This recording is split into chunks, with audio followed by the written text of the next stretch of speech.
The Olive Tree in Lloydminster is looking for more items as their supply is low compared to demand. The nonprofit has been struggling in recent months in terms of stock. While every donation is appreciated, the Olive Tree is looking for some specific items. We're definitely in need of pantry basics. So whether it's canned meat, canned vegetables, canned soup is a big one, or meal in a can. So something like a stew or a hearty soup that you're really getting all of those kind of nutritional value items and pieces in there, that would be ideal. We obviously need pasta sauce and all of those other things as well, but we're definitely low on our basic pantry items that we are putting in hampers and then also utilizing some of them at our meals as well. The Olive Tree is partnering up with the Salvation Army to host a food drive at the Lloyd Mall. Giving us a space, and we'll be hosting a food drive there for 2 weeks. So it'll be from the 8th to the 20th of July. And what it is you bring 5 food items into that space that we're in. We're right across from Shoppers Drug Mart in the mall. We'll have our nice little spot set up. You can come visit, chat with us, bring in some food donations. Every 5 items gets you a ballot into a door prize. The food drive will take place during mall hours and will start at 12:30 on parade day. School is out for the summer and many kids will be attending camps. Tot Spot Lloydminster is putting on some events for younger kids. Lane Hoffert reports. Children ages 2 to 8 who are interested in attending camps with a fun theme have 5 different camps to choose from, all of which will be both engaging and educational. I have 5 different weeks of camps. The first one's circus camp, then it goes to Camp Rock, Art Attack, Space Camp, and Superhero Camp. So I chose those different themes because I have background in all those things. Stephanie Hodgkiss, who is the owner of Tot Spot, says there will be lots for the younger children to do and learn at the camps. It's a good way for the little kids to get used to coming somewhere, and you have this whole place to play. I've got lots of programming going on. We're gonna always learn and do circle time and crafts, have snack time, and make lots of new friends. The camp is not just exclusive to regular Tot Spot attendees. All children ages 2 to 8 are able to register. Anyone can register. I also have some kids that just the parents wanted to do a few days. They didn't register for the full week. I'm okay with that if I have room. Art Attack is the only camp that's fully sold out, so we have room in all the other camps if you want to register for specific days. The camps will each be 5 days long and last from 9:30 a.m. to 12:30 p.m. Parents interested in registering their children for one of the available camps can go to totspotloydminster.com. Lane Hoffert, Primetime Local News. The mayor is expressing optimism following a meeting involving both Saskatchewan and Alberta health ministers. The meeting last week is seen as a significant move towards strengthening collaboration on the health file. I sat down with the mayor to find out more. Mayor Albers, thanks for joining me today. It's my pleasure. So I wanted to talk to you about the recent meeting with the health ministers from Alberta and Saskatchewan. Obviously, healthcare affects just about everybody in our community in one way or another at some point. So it is a huge issue. What were the key points that were looked at during this meeting?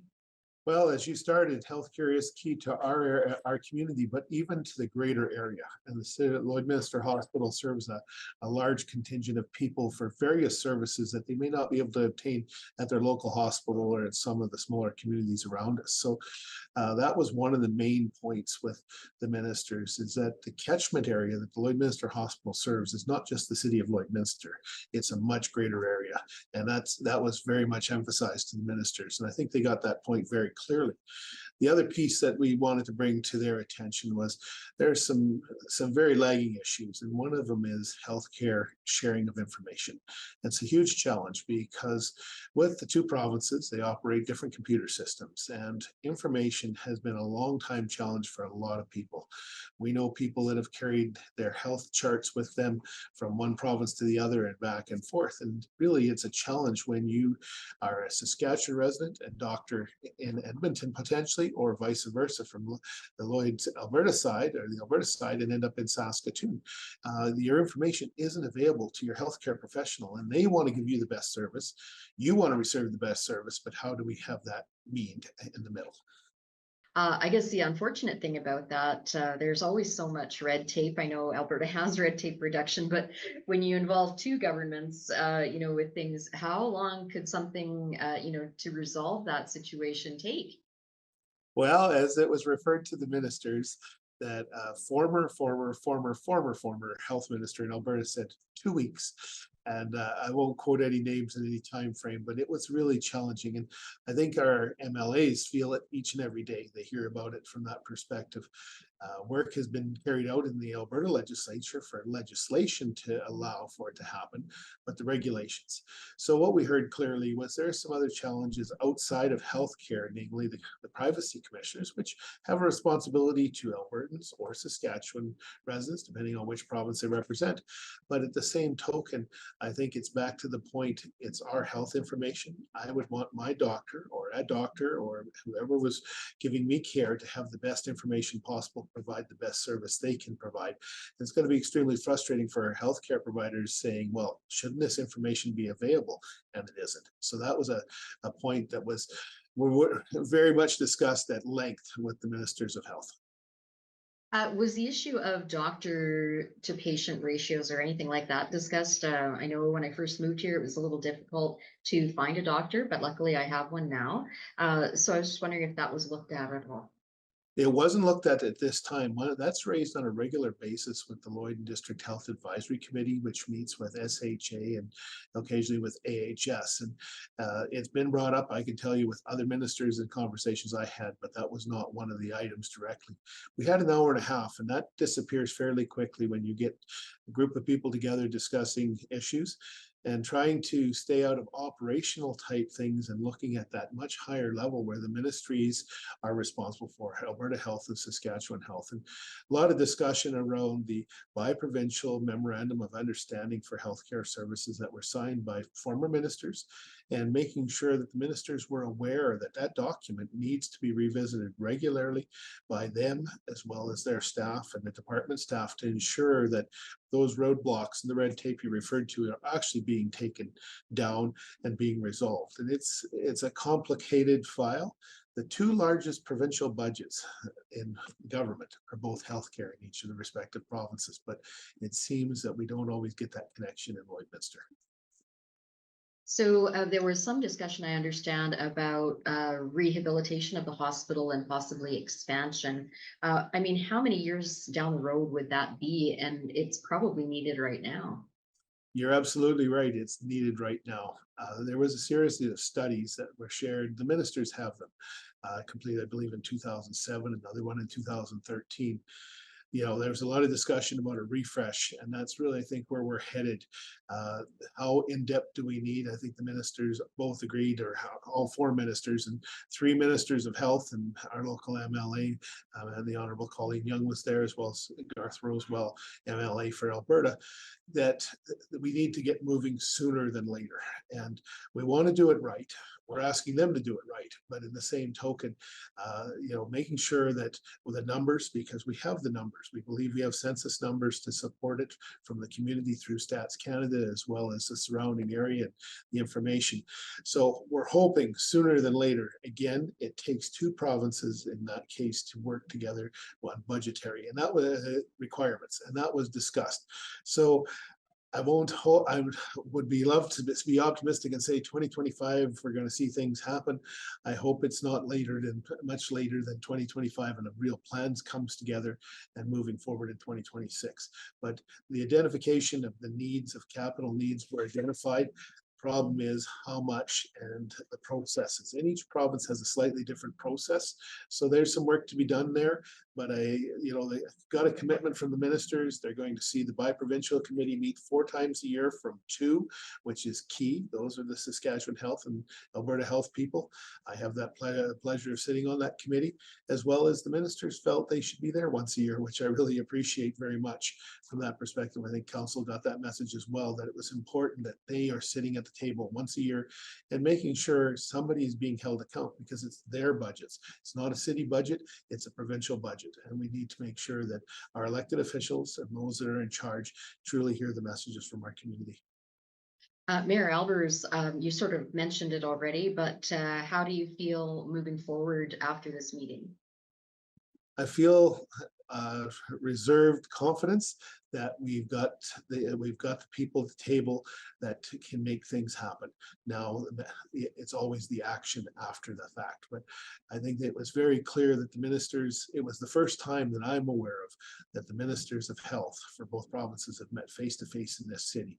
And the discussion wasn't about healthcare and provincial and federal relationships. It was about Lloydminster.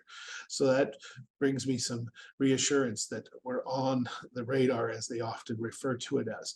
The question is, can we move the needle? And I think that's the important step. And it gave me some renewed confidence. Like I say, council members that were present for the meeting heard the same message. We will be back to the ministers again in the near future, as often, as regularly as we can be, and say, Minister, how are we making out on that file? So it's kind of nice knowing that they've been here, they've seen it, they've heard it. Now it's the action that plays with it. So I'm optimistically confident that we're going to see some action in the future. It won't be tomorrow or the day after, but certainly the wheels are starting to turn. All right, Mayor Albers, thank you so much for making the time to talk to me today. My pleasure. Thank you very much. And thanks for following up on this very critical and key piece for so many residents, both in the city and the surrounding area, that look to Lloydminster for those services. Abby St. John joins me now with the weather. And Abby, it was another nice warm day, and maybe we're going to see some more of that. Yes, we definitely will. We're going to have a very nice and warm, sunny weekend. There is a little bit of chance of rain on Saturday, but I think for the most part it's going to be a relatively sunny weekend, which is always nice to have. And today was just like this weekend is going to be. It was very nice and warm. A mix of sun and clouds, so a little bit of cloud coverage, but for the most part it was quite sunny out. It's 23 degrees currently here, and very nice. That is always nice to see it being warmer later on. More of the day is stayed warm, which is nice. 19-kilometer-per-hour wind, so not too big of a factor. It still was quite warm regardless of that wind.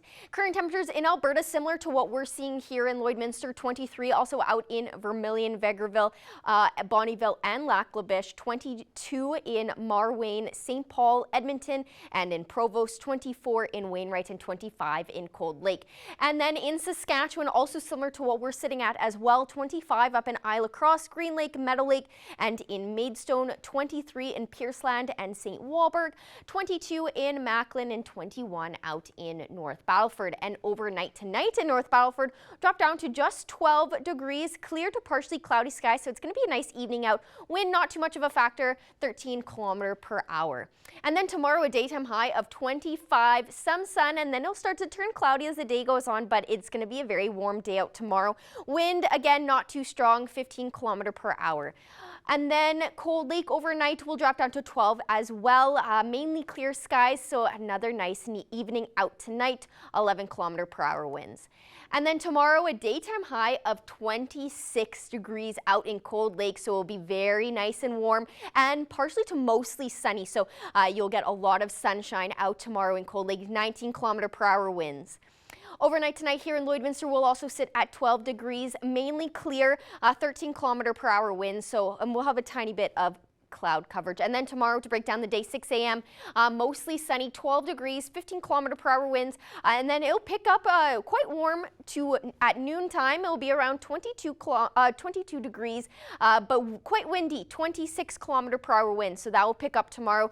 Mostly cloudy by 6 p.m., 23 degrees, 22 km/h winds, and then at midnight, it will be mostly clear, 15 degrees, so not too bad of an evening for tomorrow, and then 13 km/h winds, so that will slow down.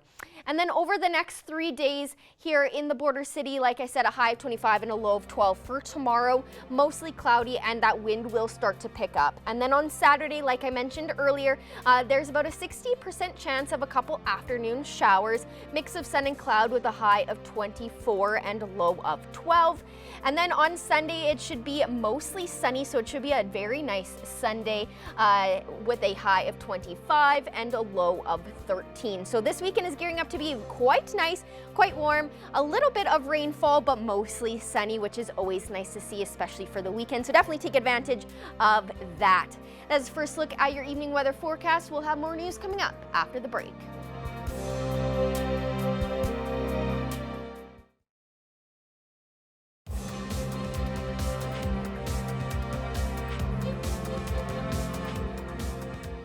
The North American Chuck Wagon Championship brings elite drivers from both the CPCA and the WPCA to the border city for 2 weeks of racing. Our Thomas Wildman has more.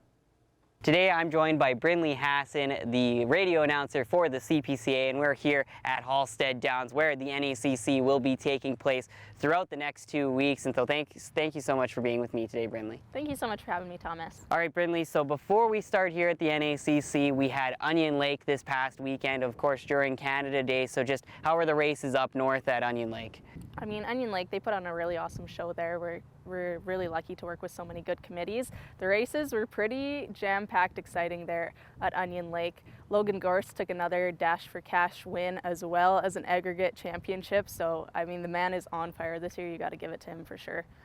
Excellent, but now we're here at the NACC and those standing points no longer matter. It's all about these next few weeks of racing. We got drivers from the CPCA, of course, Logan and the rest of the guys, but also some guys from the WPCA coming to join. So talk about some of those drivers and what they're going to bring to the races here in Lloydminster. Yeah, we're going to have Luke Tournier back over here this year again at the NACC. He won last year, so he's definitely going to be fighting to keep that title. He's coming off of a pretty hot win down in Ponoka at the Stampede there. He won the Dash for Cash, so he's definitely having a good season and is in the shape for it. Cruz Bensmiller is going to be over here, son of Kurt Bensmiller, Josh Hrinick, Roger Moore, Evan McGee. There's quite a handful of guys coming over from the WPCA to kind of shake things up and keep the competition interesting. And not only is there going to be elite chuck wagon racing throughout these next few weeks, but there's also going to be a special event here starting tonight. And so let's talk a little bit about that heritage race that will be starting off the night tonight. Yeah, so this first night of racing, we're going to have the heritage heat. It's going to be Dale Mitswing versus Devin Mitswing, Ray Mitswing's sons, and they're doing it in honor of him. He passed away this spring, and it's really been a big loss on the chuck wagon world. He's, known and loved by many, and that loss was definitely felt. So just in honor of him tonight, they're going to go out and in good old fashion, they're going to have 4 outriders out there. So they got guys throwing tent pegs and doing the whole thing. It's quite a watch if you can get down here and see it. It's definitely an interesting one. So it's going to be one heat only of that in honor of their dad, and I think it's going to be pretty heartfelt to see those boys go out there and race for their dad.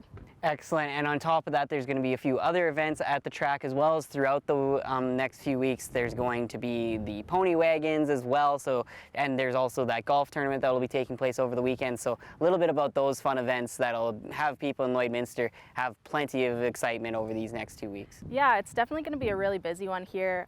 In Lloyd, we got, like you said, that heritage heat tonight, and then there's going to be Indian Relay on the 6th and 7th this weekend. There's going to be live music and a band at the beer gardens before the big wagons every night, right? We got the CPCA and WPCA guys running here. There's also going to be pony chariots and pony wagons. They got 4 heats of pony wagons and then 4 heats of pony chariots. Again, if that's not something you've ever seen before, it's definitely a good watch.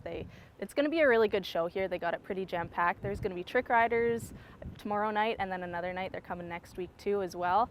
We have those 2 non-race days on the 8th and 9th. There's going to be a golf tournament on the one day, and then those 2 days are just to really give our horses and give the drivers a break there and keep everybody in good shape and happy and healthy.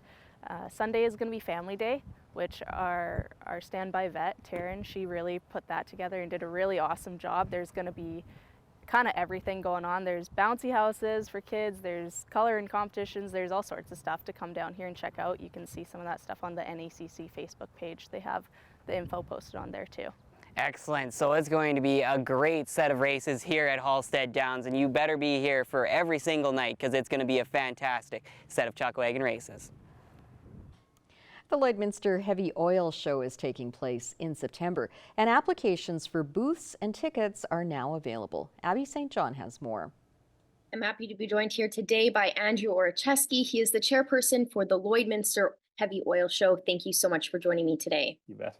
Now, the Heavy Oil Show is taking place in September, so we'll get into this year's event in a minute. But first, can you give me a brief history on the event? You bet. So the Lloyd Heavy Oil Show has been a staple in the heavy oil industry since 1982. It's been put on by the Lloyd Oilfield Technical Society and its member volunteers. And for this year's event, what can people expect? And is there anything new that the attendees will see? Yeah, so we got some new and exciting things happening this year. So this year we're doing a support services show. So it kind of goes hand in hand with the heavy oil show itself. So it's more dedicated to businesses that support and supply the oil field service industry. So it consists of like vehicle dealers, financial institutions, like corporate banking, corporate lenders, equipment financing, corporate insurance brokers, hotel chains looking to target remote oil field workers, Alberta SAS trades training, those type of things that support the heavy oil service industry. The show sounds like a big deal to the industry, and since Alberta and Saskatchewan are huge oil provinces, having it in Lloyd is perfect. And how important is it to have an event like this for those in the oil industry? Yeah, it's great. It's Lloydminster being central hub between Alberta and Saskatchewan, both being heavy oil producers. We've got lots of some producers right here in Lloydminster as well as the surrounding area. So they've always been great supporters of the show, attending the show, supporting the exhibitors that come in and display their products and services. So it's a great opportunity for those companies to get in front of those producers and key decision makers. Yes, for sure. Now, applications for booths are open. What sort of booths are you looking for, and how can they sign up? You bet. So yeah, we've got both indoor and outdoor as in previous years. Booths can range from small indoor booths to large outdoor exhibits for big heavy equipment, and range as low as less than $1,000 per booth. So very affordable advertising. Great way to get in front of those key decision makers and show off any new or exciting products or anything you have for the industry. Wonderful. And finally, when and where will the event be taking place, and where can people find more information slash purchase tickets? Sure. So definitely our website, lhos.ca. The show is going to be running Wednesday, September 11th, 9 to 5, and then Thursday, September 12th, 9 to 4. And then we've also got some other events going on, like the opening ceremonies. This year, the opening ceremonies, the banquet is Tuesday, September 10th. And the show will once again feature a fireside chat featuring Mr. Jeff Lawson, Senior Vice President in Corporate Development and Acting Chief Sustainability Officer for Synovus Energy, and Mr. Kendall Dilling, CEO of Pathways Alliance. And then we'll also have a few luncheons going on as well through the Wednesday and Thursday. Wednesday, we've got luncheon with Premier Danielle Smith of Alberta and Premier Scott Moe of Saskatchewan as they discuss energy opportunities and issues.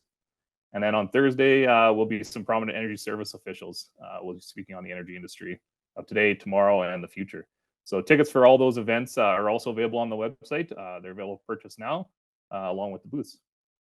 Awesome. Well, it sounds like this year's Heavy Oil Show is going to be a fantastic event. So thank you so much for joining me, and I wish you the best of luck for this year's show. Great. Thanks for having me. It is time now to have a look at all of the pet pictures you've been sending in to us for our pets of the day.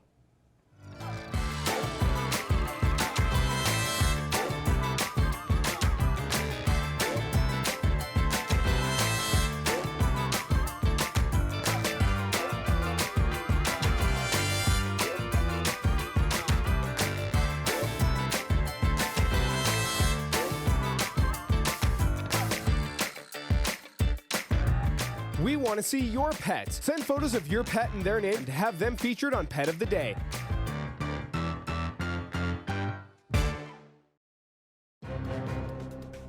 Furniture set and design supplied by Furniture Gallery, downtown Lloydminster. Free Fishing Weekend is coming up soon in Saskatchewan. Stacey Comer has more on what it's all about. I have a special guest joining me today on Primetime Local News. Mitchell Thorerenson is here. He's a fisheries biologist with the province of Saskatchewan. Mitchell, thank you for joining me today. Thanks for having me. Well, we have Free Fishing Weekend coming up, not this weekend, but the weekend after, which is the 13th and 14th of July. So let's talk about why Free Fishing Weekend was started. Sure, yeah. So Free Fishing Weekend has been going on in this province for over 35 years. It aims to encourage participation in the sport and increase public awareness about the angling opportunities that we have here in the province. Well, and let's talk about people who maybe have never had a chance to go fishing. Sometimes they don't want to buy a license if they're going to go out, just once or twice a year, or maybe they haven't really had a chance to try it. So let's talk about the people who haven't gone fishing before, how this is a good opportunity for them.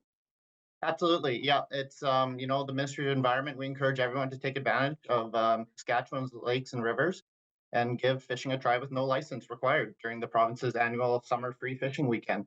It's a great way to go check things out without having to commit to a license. Well, let's talk about the rules surrounding free fishing weekend. I understand it has to be in a provincial park. It can't be in a national park. Is that correct? Yeah. Well, so it doesn't have to be in a provincial park, but it does not apply to national park. Okay. But any water body that is not in a national park in Saskatchewan is eligible. Okay. And are there any other rules that surround it, or is that pretty much it? So all other fishing regulations, including possession limits and reduced limits on some lakes and rivers, remain in effect. Um, if you are planning to take fish out of the province, you do require a fishing license. Okay, and this is a good opportunity to really show off the amount of lakes and the number of lakes that we have in Saskatchewan. I don't think some people maybe realize how many lakes we actually have in this province. So, is that another reason why this is done? Is so that it maybe gets families out to a provincial park or to a fishing area that they've never been to before? For sure. I mean, we have over 94,000 lakes in the province, approximately 50,000 of those with fish. So, yeah, go out there and check things out. Go somewhere new. Check out one of our many great provincial parks we have in this province. Now, does this apply to people who come in from out of province, say if they're visiting for the weekend? Does that apply to them, or is this only for Saskatchewan residents? No, absolutely. Yeah, it's for everybody. So when it comes to the actual free fishing weekend itself, if people, again, we had talked about those who haven't been out fishing before, if they're looking for information maybe on, which lakes have the best fish or certain types of fish, or maybe they're not familiar even with the certain types of fish, as a fisheries biologist, where can we send people to learn more about fishing before they actually go? Well, you can check out our Angler's Guide, which is available wherever fishing licenses are sold. It's also available at saskatchewan.ca/fishing. Another great resource we have is HabiSask, HABI Sask. It's a government page and it has quite a bit of information about the different water bodies and fish species in those water bodies. Well, once again, this weekend is coming up July 13th and 14th. Mitchell, thank you so much for joining me this morning. And let's hope that we get lots more new anglers out there and even people who just want to go out and, like we said, enjoy the bodies of water, enjoy the parks, and just enjoy fishing. Thanks a lot for having me. Coming up after the break, Abby St. John will have an extended look at your weekend weather forecast.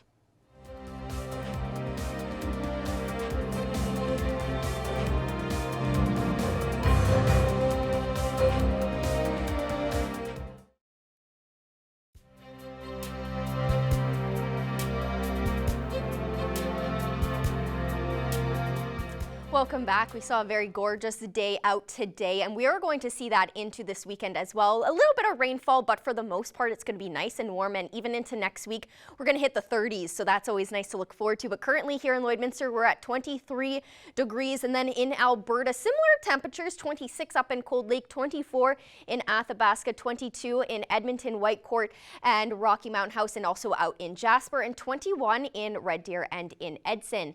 And in Saskatchewan, 22 in Meadow Lake and Saskatoon, 26 in Prince Albert, 23 in Melfort, and 21 out in North Battleford. And if we head up north in Saskatchewan, 16 up in Uranium City, 26 in Stony Rapids, 24 in Wollaston Lake, La Loche, Buffalo Narrows, and Flin Flon, and 25 out in South End.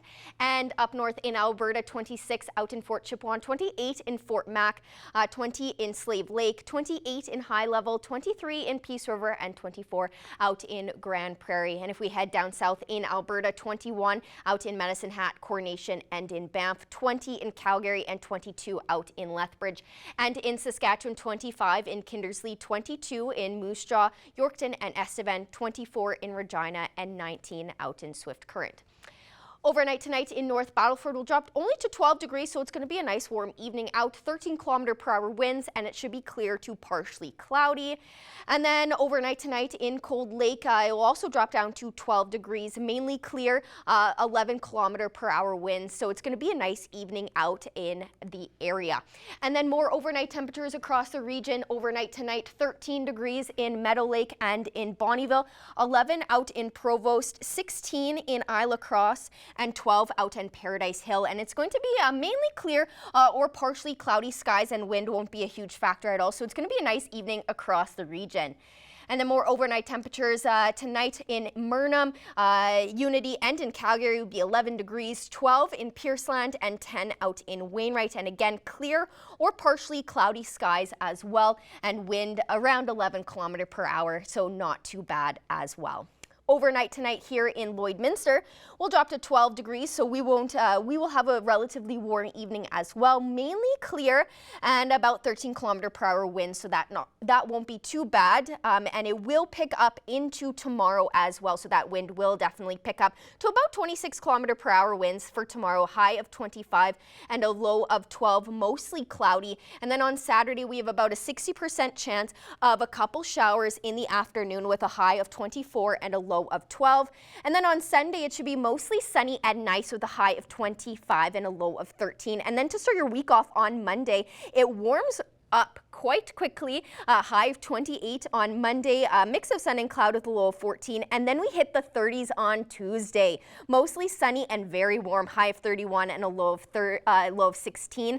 And then on Wednesday, it should be very sunny, very warm, high of 32 and a low of 18. So definitely make sure you have your hats and sunglasses and sunscreen for sure. And then on Thursday, 69% chance of an afternoon thunderstorm with a high of 31 and a low of 17. So we are definitely looking forward to some warm weather coming up after this weekend and into next week. Yeah, absolutely. A bit of a delay, but now we're finally seeing a full-on summer. Yeah.